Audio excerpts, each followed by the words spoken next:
All right, everybody, welcome back to RCT Creations for an RCT construction episode. As you can see, we are here at Houston Pleasant for a coaster build.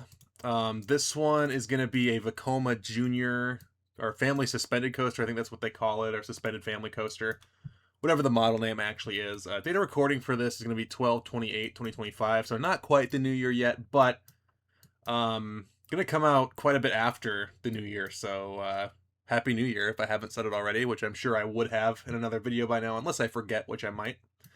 But we're gonna go over to this plot right here, right next to one of our flat rides that we've added.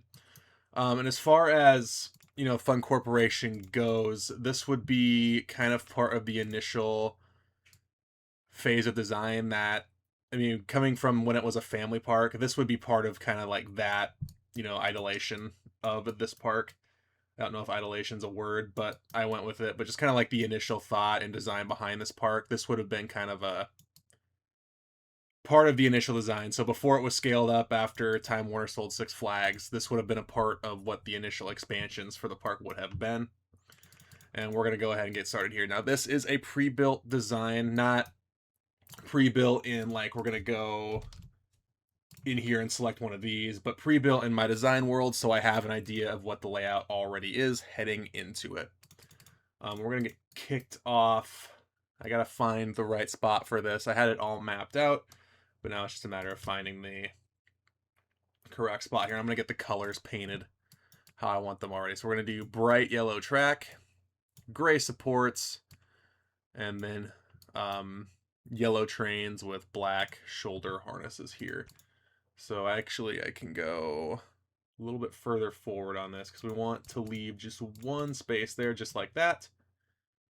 Before we head in, we'll have one gap, and the station platform will be 5 tiles long so as to support the initial run here. Then off this, I'm going to go the other way.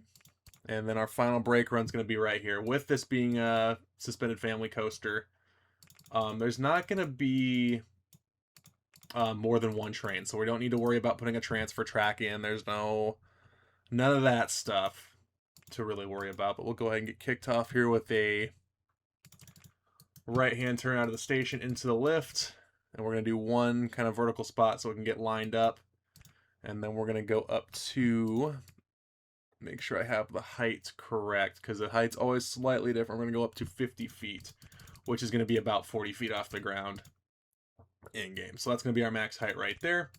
And the challenge with this one in the initial design was I didn't want to get too close to our top spin here because this is going to have its own clearance window, and I know that's kind of marked by what we've got here with the ride area, but it gets pretty close, and especially with the suspended coaster, I wanted to make sure we had enough room.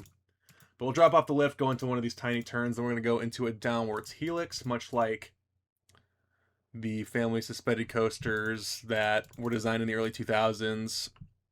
Kitty Hawk, Carowinds, Woodstock's Air Rail at Kings Island. That's not what it was originally called, but a lot of the Paramount parks put these in pretty early on. And then we're going to go out like so, spin around like that, and go into an upwards helix. And there's really not a whole lot to these rides, and I guess we are going to end up getting pretty darn close to our top spin here, so disregard what I said. You know what? It's fine. It'll be okay. Anyway, and it looks like, oh, I see what I did. That's what I made this an upward helix so I'd have room for that drop right there. And it's going to get really close to this path.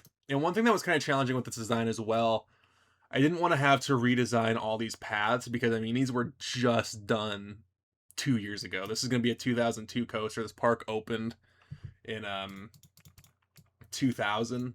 So, I mean, these paths are 2 years old. This one just had 2 rides added to it. I didn't want to have to modify this path at all because digging up your path immediately after is not something you do if you have planned ahead. But I mean, this is going to be the layout for the most part. Right here, we're going to go up, and then we are already at the final brake run.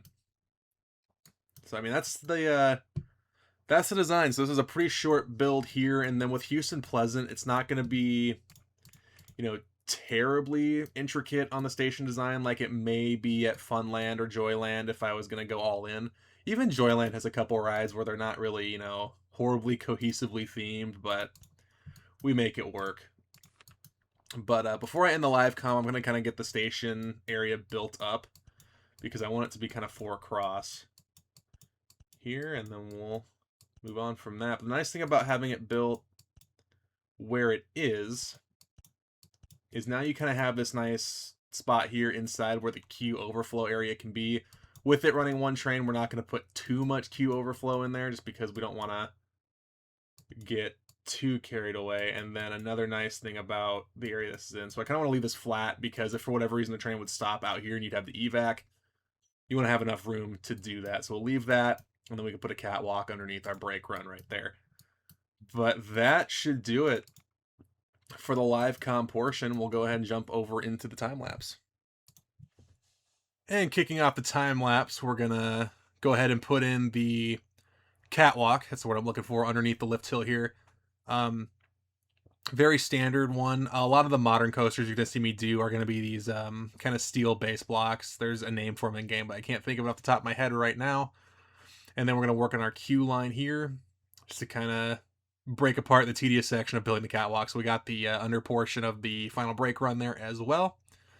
And as I said earlier in the video, very nice. I don't have to worry about a transfer track, anything like that. Pretty straightforward with this coaster. And then I am going to do custom supports here on the top. The problem with doing catwalks like this is getting into the 2000s is kind of the point where manufacturers start going away from the lattice work structure. So like those wooden supports in game are kind of starting to fade from relevancy, which is really unfortunate because I really like the way lattice structure like looks. But minimalistic supports to kind of save on cost becomes the new norm, especially heading into the 2010s and the now 2020s.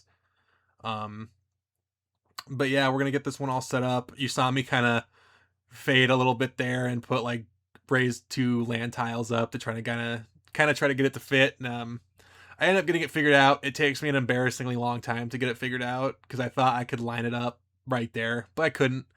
But we ended up getting it all figured out in the end. I think I've said figured out a lot at this point. But custom supports are always something. I've said it before. I'll say it a million times.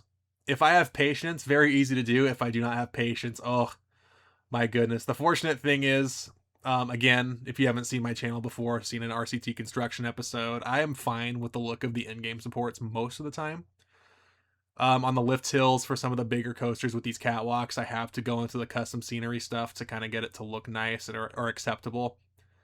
But I tend to try to stay away from custom supports as much as I possibly can because I think the in-game ones look fine for the most part. The tedious process of getting the catwalks all lined up with the tile inspector, and I'll have to go back because the base there was a little bit off, and I'll have to end up redoing a little bit of the land modification, which will delete half of my stuff, which is great, but nonetheless, we will get it complete.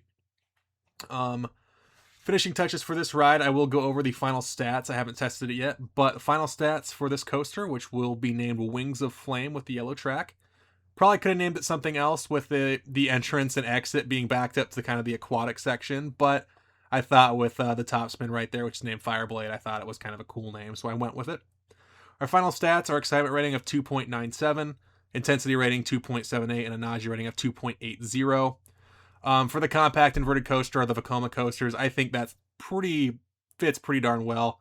So I'm happy with that, especially for a family inverted coaster. Our height is 40 feet, our speed is 34 miles an hour, and our total track length is 1,660 feet. So for the purpose I built it for, I think it actually works really well. No grand entrance for this one, just a family coaster. So I don't really need to go all out, put a queue time board or anything up. Just runs 1 train. I am going to put a little bit of a photo booth right here. I like to have these just for a little bit of a touch of realism. Because if you buy your on-ride photo, I know in-game they buy it at the ride exit, but I like to have a little building there just for show, because why not? And the more I think about it, I kind of wish I had gone with more of the aquatic theme, but you never know. We could give it a repaint in a few years. But for now, we're going to match it to the top spin, do a very basic station, and then we're going to get our restricted area fencing. I think I did a little bit more after the build, but that does it for Wings of Flame. Thanks for tuning in, and I will see you in the next one.